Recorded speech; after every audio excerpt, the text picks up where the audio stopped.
Book of Heaven, Volume 12, April 12th, 1918. The soul must lean within Jesus. Finding myself in my usual state, I felt an extreme need of Jesus and of leaning myself all within him.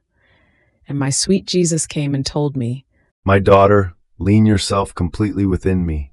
You will find me always ready. I will never be lacking to you. Even more, the more you lean within me, the more I will pour myself into you. And since many times I feel the need to lean, I will come to you and will lean within you, using my own support, which I have formed in you. And when I see that you despise the support of creatures, I will love you twice as much, and I will double for you my support."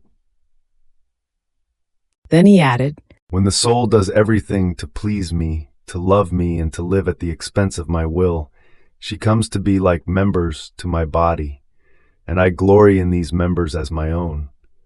Otherwise, they would be like members dislocated from me, which give me pain, and not only to me, but to themselves and to their neighbor.